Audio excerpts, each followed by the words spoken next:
Vous écoutez Remarquable. L'histoire et l'art. en balade. Remarquable. Salut, c'est Corinne.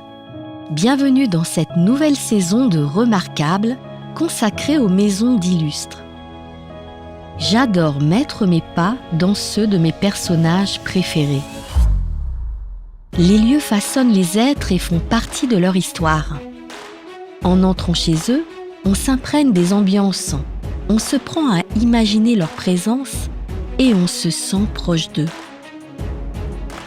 Pendant plusieurs semaines, je t'emmène chez Monsieur Rodin, le sculpteur, Monsieur Caillebotte, le peintre, et Monsieur Zola, l'écrivain.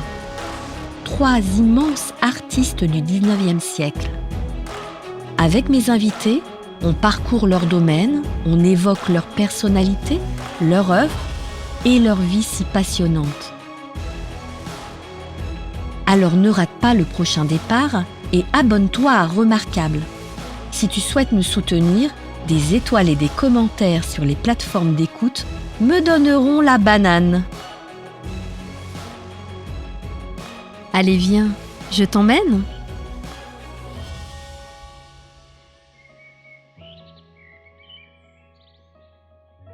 Avez-vous reçu votre carton d'invitation ? Ce soir, nous sommes invités à la table des Zola en compagnie de nombreuses célébrités. Avec Martine Leblond-Zola, nous poursuivons la visite de la maison de l'écrivain. Des pièces modernes et confortables qui ont gardé certains éléments d'époque et font parfois quelques rappels à l'œuvre de l'écrivain. Et puis, nous nous rendrons dans la pièce maîtresse de la maison, son magnifique bureau. Là où, comme le dit Martine, il était parti dans son rêve avec ses 1200 personnages pour refaire le monde. C'est si joli et tellement grisant de se sentir dans cette pièce sanctuaire où il écrivit 13 romans de sa série Les Rougon-Macquart. Alors, me voilà dans la salle à manger. Alors, la salle à manger, c'est le rez-de-chaussée de la tour Nana. Alors, votre regard est sans doute porté sur le plafond avec des fleurs de lys. Oui. Alors, là aussi, Étonnant. Zola n'était pas royaliste du tout, simplement il était un républicain convaincu, mais quand il était jeune, il avait baigné dans la lecture des romantiques, avec Lamartine, Hugo, Musset. Donc, il a cherché à sortir de ce romantisme, parce qu'il a fondé avec ses amis Huysmans, Maupassant, Alexis, Hénique et Céard, le fameux manifeste de l'école des naturalistes, les soirées de Médance, ce recueil de nouvelles sur la guerre de 1870. Voilà, donc il luttait contre ce romantisme dont il était imprégné depuis sa jeunesse. Et alors, bon, le titre Les soirées de Médance, c'était pour remercier Madame Zola de les avoir reçus comme des enfants gâtés. Naturellement, Madame Zola était une maîtresse de maison accomplie. Alors, dans cette salle à manger, autour de cette table, il faut imaginer là tous les copains, je dirais, parce que c'était des copains qui venaient. Alors, il y avait des artistes peintres, des écrivains, des musiciens qui venaient. Donc, oui, Maupassant, il y avait Jules Vallès qui est venu, Huysmans, qu'est-ce qu'il y avait encore, Cézanne est venu, enfin les Daudet. Voilà, donc ici, Les amis voilà, proches. c'était les amis. Voilà, c'était les amis, c'était les copains, quoi, en fait, la famille. Alors, on passait des délicieux moments autour de cette table, à refaire l'histoire, naturellement. Alors, dans cette pièce, là aussi, les décors sont très riches, ont été conservés. Le plafond fleur d'Élysée, au sol, une mosaïque d'époque. Au mur court une fresque de carreaux de Delft. Voilà, donc ça, c'est d'origine. Alors, le bleu, parce que Zola aimait beaucoup le bleu, ça lui rappelait le bleu du ciel provençal. Donc il y a beaucoup de bleu. Là, c'était du papier cuir imitation cuir de Cordoue à l'époque. Beau. Du papier imitation cuir de Cordoue. Et nous, pendant la reconstitution, la recherche, on a gratté et on a retrouvé un morceau de faux cuir, en fait, de Cordoue. Ouais. Et d'après cela, On a fabriqué un papier peint. Alors, encore une fois, avec des fleurs, des feuilles, des végétaux. Ouais. Voilà, encore le côté nature. Voilà. Très, très joli ce papier. Par contre, c'est un petit peu étonnant de le mettre à côté de oui, mais c'était... Oui, bah oui. Puis alors, les lambris en bois sont d'époque aussi. Oui, mais ça, c'était l'accumulation du décor. Ça, c'est le goût de l'époque. D'accord. Voilà. Quand on dit que la nature n'a horreur du vide, bah, c'était ça, en fait. Alors, ça forme un écrin qui est très particulier, qui est propre à cette maison, mais qui n'est pas propre vraiment à cette maison. C'était le goût de l'époque. Alors, il y avait des vitraux. Vous voyez encore des vitraux avec là-bas encore des fleurs de lys. Il y a même des couronnes royales et des médaillons anciens. Alors, ces vitraux ont été composés par Babonneau, le même maître verrier qui a fait les vitraux dans la salle de billard. Mais bon, puis, voilà, il ne fallait pas qu'il y ait de vide. Mais ça, c'était le goût de l'époque.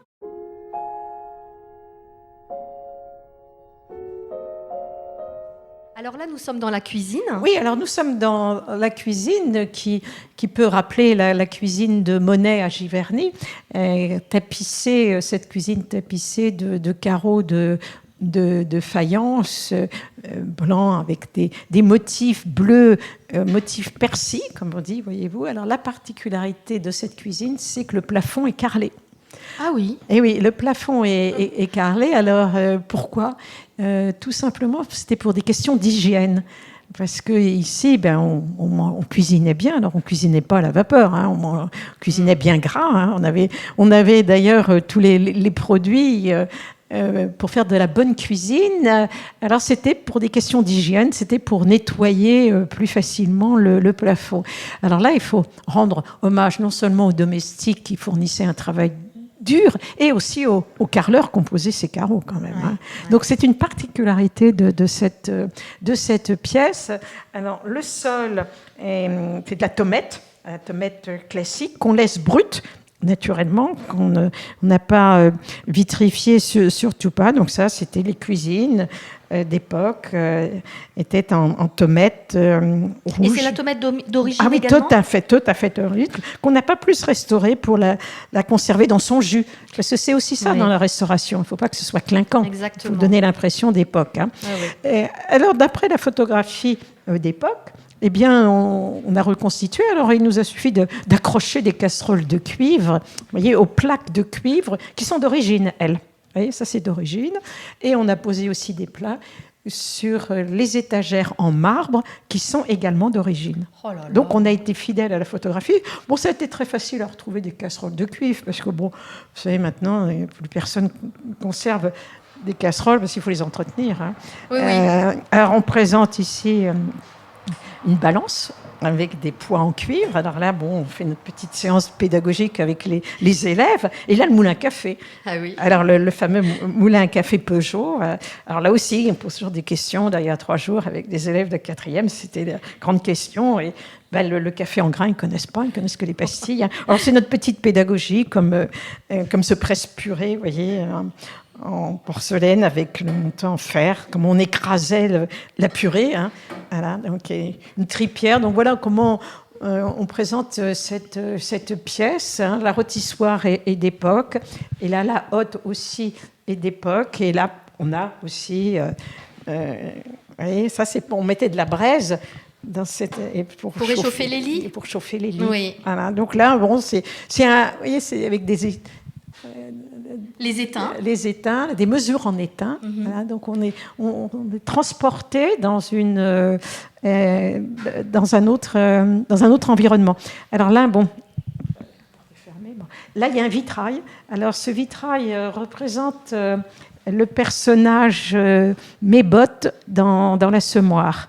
Alors, ce n'est pas un boulanger. Mébot apportait, il a dans ses mains une grande baguette de pain. Ce personnage Mébot apportait du pain à Coupeau et à Gervaise, parce que comme on n'avait pas le sou, on mangeait beaucoup de pain trempé dans la soupe. Hein. Alors, c'est un vitrail qui a été composé par Babonneau d'après une photographie de Nadar à une adaptation théâtrale de la Semoire. Mmh. Alors, à l'époque, on photographiait les scènes au théâtre.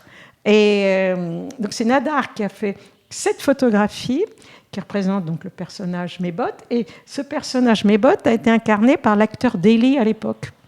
Voilà. Et ce vitrail orne cette porte de la cuisine. Et lors de la restauration du vitrail, le maître verrier contemporain, là, il y a quelques années, m'a fait remarquer que c'était très rare de voir un personnage sourire dans les vitraux. Ah, oui. Mais là, le maître verrier était fidèle à la photographie. D'accord. Et alors, parallèlement, ce vitrail a une autre histoire, car Madame Zola avait vendu ce vitrail à la mort de Zola. Et c'est ma grand-mère, la fille de Zola, Denise, qui l'a racheté. Elle l'a mise dans sa maison de campagne. Et ensuite, c'est mon père qui, a 25 ans maintenant, avant de mourir, l'a redonné au musée. Donc, ce vitrail a retrouvé sa place originelle. Donc, ça fait partie des combats menés dans cette maison pour la sauvegarder. Donc, voilà, donc ça meuble. Et alors, l'après-midi, il y a le soleil couchant qui traverse ce vitrail et qui reflète sur la tomate des couleurs rouge, bleu. C'est absolument magnifique. Ah, ouais. C'est là que je vous dis, dans cette maison, cette visite, c'est un voyage dans le temps et puis c'est un voyage aussi, une invitation au rêve. On est transporté parce que non seulement cette maison, c'est la maison de Zola, c'est aussi une maison comme on vivait au 19e siècle. Voyez, on utilisait des casseroles de cuivre. Voilà, c'est une invitation au rêve, voilà, à l'imaginaire aussi. Imaginez que il y a Madame Zola là, qui est en train de cuisiner. Il manque que les odeurs de poulards truffés.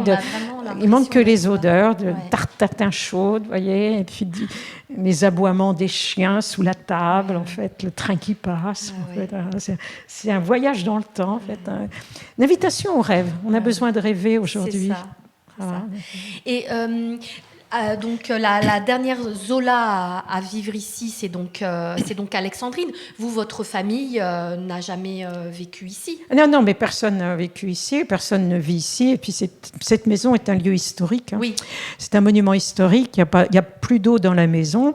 Et nous sommes classés à l'inventaire, inscrits à l'inventaire supplémentaire des monuments historiques. Donc, ce n'est pas un lieu d'habitation. Moi, je n'ai jamais dormi ici et je ne dormirai jamais par respect pour ce monument historique.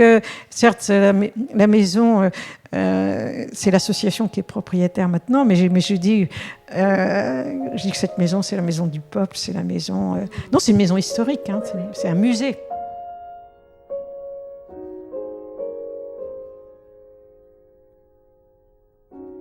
Alors là, on va emprunter l'escalier construit par l'assistance publique dans la cabane à lapins. Voilà, donc, mais bon, vous savez, cet escalier est quand même de 1907, hein, c'est ancien quand même. Hein. Voilà, et on va aller dans la chambre et la salle de bain. Alors, autrefois, il y avait un petit escalier en colimaçon qui montait ici, vous voyez. D'accord. Alors, nous voilà dans la chambre. Alors, la chambre et la salle de bain n'ont pas été photographiées car on ne photographiait pas les pièces intimes à l'époque. Hein. Alors simplement, nous avons des souvenirs qui nous ont été confiés par Albert Laborde, le petit cousin de Madame Zola, qui, avant sa mort, en 1969, nous a livré ses souvenirs en nous disant que dans cette chambre, il y avait notamment un grand lit en cuivre. Voilà, un grand lit en cuivre. Et, alors on a reconstitué avec, vous voyez, une armoire, une style armoire normande, des petites tables de chevet. Alors au plafond, vous avez des moulures, hein, comme les maisons à l'époque. Et la couleur, vous voyez, cette espèce de vieux rose et de vieux beige a été reconstituée d'après... On a gratté, vous savez, les artistes peintres, quand je vous disais, on grattait, on retrouvait cette couleur. Le parquet aussi d'époque. Alors dans cette pièce, ce qui est assez curieux, c'est de voir une cheminée sous une fenêtre. Hein. Alors les conduits sont de chaque côté. Alors c'est une belle... Vous voyez, ça, c'est du marbre. Hein. C'est tout beau. Et du marbre rose. Hein. Oui, c'est magnifique. Hein. Et là, Zola, le matin, pouvait voir... avait une vue sur l'allée des Tilleuls, côté nord, et côté est, sur le soleil levant. Et donc ça, c'était... on aperçoit la ligne de chemin de fer, vous voyez. Et de l'autre côté, le terrain qu'il avait acheté pour se préserver la vue, vous voyez, pour avoir un vaste espace. Alors, à côté, la salle de bain. Alors là aussi, La salle de bain est assez exceptionnelle. Carrelée au plafond aussi, oui, carrelée de bleu, toujours ce bleu. Ce bleu, parce que ça rappelle le bleu du ciel méditerranéen, où Zola, le bleu du ciel provençal. Oui, De son enfance. Alors, du carrelage au plafond, là aussi, c'était des questions d'hygiène. Alors, Zola, il y avait tout le confort chez Zola. On était chauffé au charbon, éclairé au gaz acétylène, et on avait de l'eau chaude qui nous permettait de prendre un bain dans cette magnifique baignoire en cuivre qui est de la reconstitution. Voyez.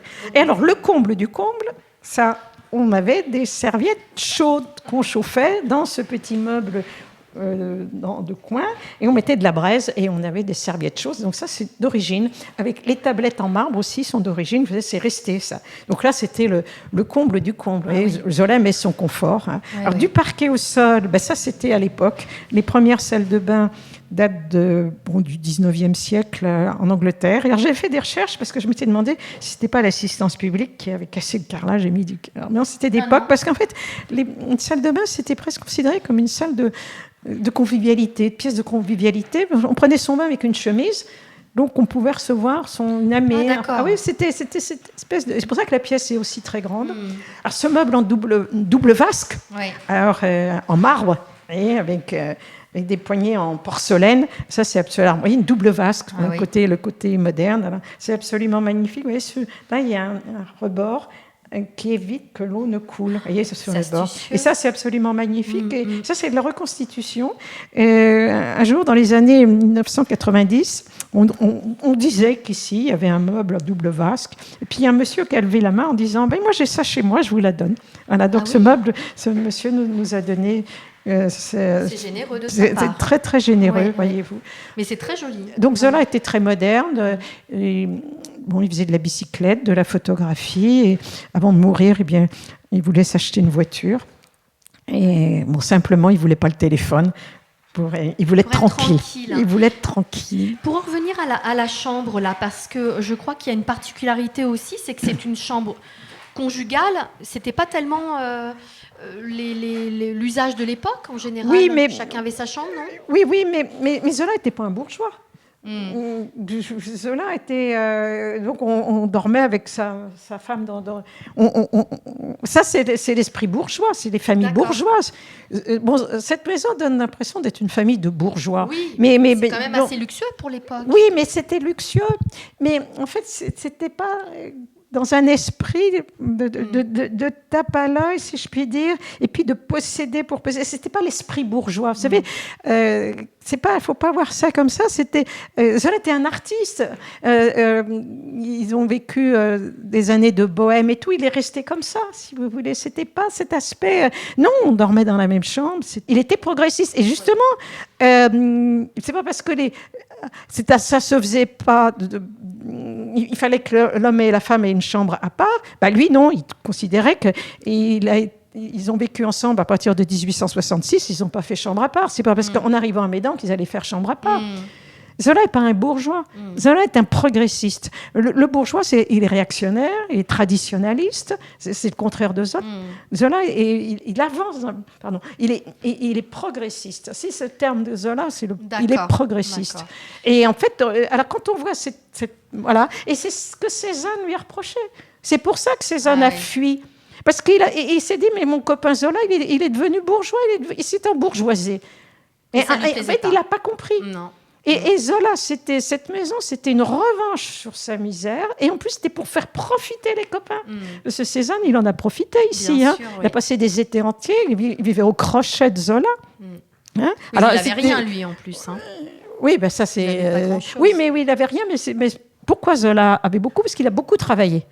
Ouais. Attendez, c'est ça la différence. Cézanne, son père était encore vivant, il était notaire, il y avait une fortune. Hein. Il y avait une fortune, il avait une forte tête, il est parti. C'était différent. Tandis que Zola, si Zola a pu acquérir tout ça, c'est parce que comme il travaillait beaucoup, il gagnait beaucoup d'argent, mais il méritait tout ça. Et en plus, il en faisait profiter les autres. Vous voyez cet esprit généreux ? Oui. Et alors, c'était de la jalousie. Oui. Alors, il est parti parce que, c'était Cézanne, c'était un artiste qui avait son caractère, chacun son caractère. Chacun a son caractère, mais ça n'empêche qu'il n'a pas retrouvé son copain avec lequel il arpentait toute cette campagne aixoise où il courait les champs, où il se baignait dans les rivières, enfin ce côté sauvageon. Il ne l'a pas retrouvé ici. Alors, c'est surtout Alexandrine qui gérait tout cela. Vous voyez, donc il y a cet aspect. Mais Zola était un homme, un progressiste. Et justement, bon, c'est pas en arrivant à Médan qu'il allait faire chambre à part. Ça n'était pas dans ses conceptions.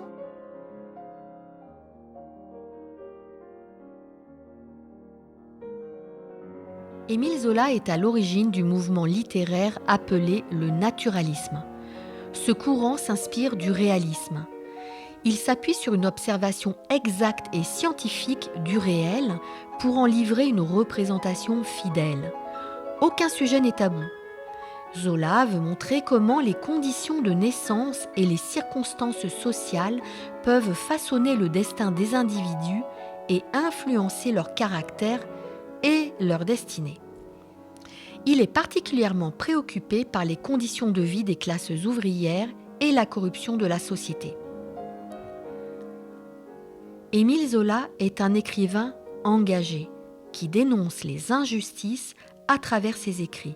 Dans Les Rougon-Macquart, composé de 20 romans, il peint la fresque sociale et complète de la société française du XIXe siècle.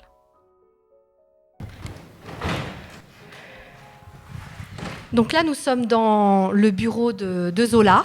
Oui, alors Zola monte tous les matins en compagnie de son petit chien à 9h.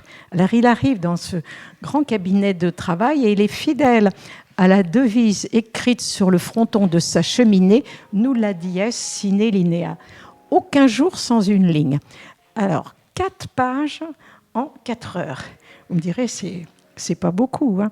Mais Zola ne se contente pas de décrire, il apporte du lyrisme, du romantisme, de la poésie dans ses œuvres, et il dit lui-même qu'il écrit ses romans comme une grande symphonie musicale. Alors, dans cet espace qui donne l'impression d'être un atelier d'artiste avec cette grande baie vitrée qui donne sur la vallée de la Seine. Mais il faut imaginer que ces vitres étaient recouvertes de vitraux. Des vitraux anciennes qui représentaient des scènes de Marie-Madeleine et que Zola avait achetées à l'abbaye de Malestroit en Bretagne. Alors imaginez, là on est en plein soleil levant, le soleil traversant ces vitraux multicolores, son cabinet de travail, son bureau était sans doute illuminé par ces couleurs de bleu, de rouge, des jaunes, tel un tableau d'impressionniste, voyez-vous. Donc tout l'imaginaire de Zola était vraiment répandu, en fait. Hein. C'était dans cette pièce. Alors, également, cette pièce, on peut la considérer aussi comme une salle de château, avec des armures, vous voyez, des armures au mur. Bon, là, on a reconstitué d'après la photographie. Alors, sous cette mezzanine aussi des armes blanches, et la mezzanine, on aperçoit une bibliothèque. Alors, dans cette bibliothèque, Zola entassait tous les livres que les jeunes écrivains pouvaient lui envoyer. Mais là aussi, Zola n'était pas bibliophile. Lui, ce qui l'intéressait dans le livre, c'était le contenu. Ce n'était pas la belle reliure, le beau papier, donc il entassait. Alors, par contre, ces dossiers préparatoires, ces manuscrits, il les rangeait dans ce buffet. Voilà, ce buffet en marqueterie hollandaise. Car quand il arrivait ici à Médan, il avait constitué tous ses dossiers préparatoires à Paris ou ailleurs quand il faisait ses enquêtes, et tous ces dossiers étaient accumulés sur cette table, et là donc il rédigeait dans cette pièce à l'allure évidemment gigantesque. Alors ici, c'était son sanctuaire, hein, c'était sa tour d'ivoire. Hein, et c'est là où Zola a écrit la plupart de ses Rougon-Macquart, comme Germinal, La bête humaine, L'argent, Poubou, Le bonheur des dames, enfin tous ces grands romans. Donc ici, c'était vraiment... Et en même temps, c'était son sanctuaire. Alors, il y avait une accumulation d'objets. Alors, on aperçoit un Bouddha, on voit des statues de moines, et là aussi, comme dans la salle de billard, cette accumulation d'objets universels, c'était l'ouverture d'esprit de Zola. Voilà, dans cette pièce absolument gigantesque. Il faut imaginer Zola derrière son bureau.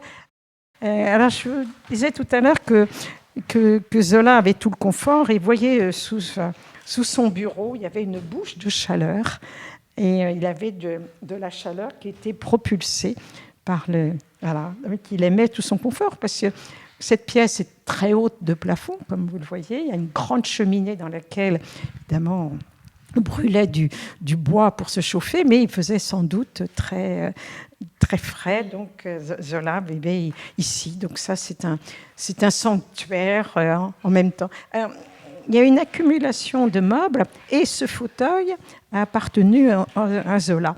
C'est un fauteuil rustique, portugais, vous voyez, du 19e siècle, et il est en cuir de Cordoue. Oui, c'est du cuir de Cordoue. Il est écrit sur le dossier « Si Dieu veut, je veux », c'est la devise du personnage des Hauts-de-Cœur dans le rêve. Ouais, voilà, donc il faut imaginer ce genre de mobilier. Il y avait même une chaise à porteur, vous voyez, une accumulation dans ce sanctuaire. Où, voilà, c'est là où Zola vivait avec ses quelques 1200 personnages des Rougon-Macquart. Voilà, il était parti dans son rêve, il refaisait le monde, en fait. Oui, c'est ça.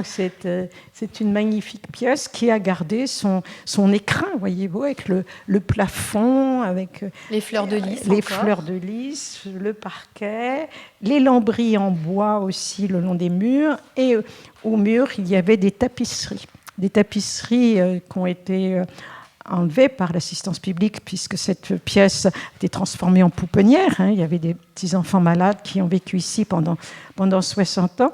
Et nous, dans la reconstitution, nous n'avons pas mis de papier peint, parce que d'abord, le choix des papiers peints, des tapisseries ignifugées ne nous correspondait pas. Donc, on a tapissé les murs de ce papier qui rappelle, vous voyez, les lauriers autour de la devise « Nulla dies sine linea ». Donc, donner cet aspect de reconstitution dans cet espace qui était vraiment un lieu de création littéraire. Voilà, donc là, c'est le bureau d'origine? Non, c'est une reconstitution. Tout est reconstitution pratiquement, sauf ce fauteuil et ce buffet, parce que tout simplement, c'est parce que Madame Zola a dû vendre pratiquement tous les meubles quand elle a donné la maison à l'assistance publique, parce qu'il fallait vider la maison. Il fallait vider la maison. Donc là, nous, on a reconstitué d'après les photographies. Donc voilà, ici, c'est un lieu, c'est le lieu... un lieu absolument de recueillement aussi. C'est quoi cette porte de Roubaix, alors, là justement, le buffet était au centre, vous voyez, de ce pan de mur. Et l'assistance publique, pour permettre la circulation des lits d'enfants, a fabriqué le grand escalier que vous voyez. Oui. Donc, ce n'est pas une porte secrète, voilà, parce que du temps de Zola, on ne montait que par cette petite escalier en colimaçon. Voyez. Donc là, c'est une porte qui a été découpée dans le mur par l'assistance publique. C'est par là que le public ressort. Voilà. Okay. Et là, derrière la porte, par contre, c'était son petit cabinet de toilette. Derrière voilà, il avait un petit cabinet de toilette. D'accord. Comme ça, il descendait pas? Il était ici. Il fallait qu'il s'imprègne.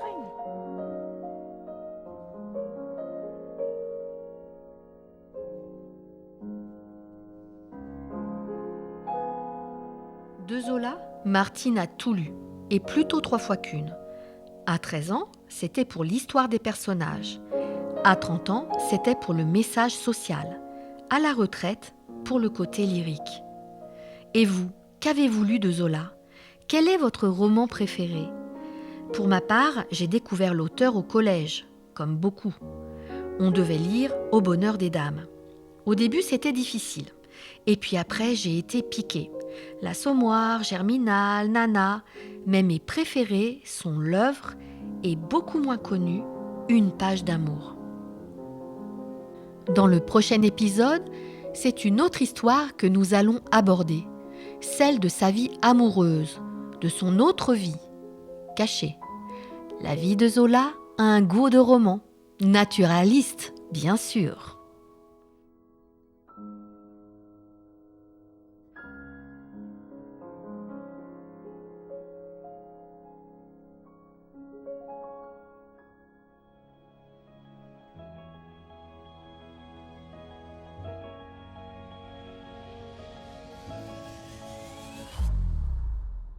Vous êtes encore là ? Merci de m'écouter jusqu'au bout. Pour aller plus loin, retrouvez toutes les notes et les photos de l'épisode sur Facebook, Instagram et Twitter. Vous aimez Remarquable ? Aidez-moi à faire connaître le podcast en partageant ces épisodes ou en laissant des commentaires sur les réseaux sociaux. Et parlez-en autour de vous. Merci.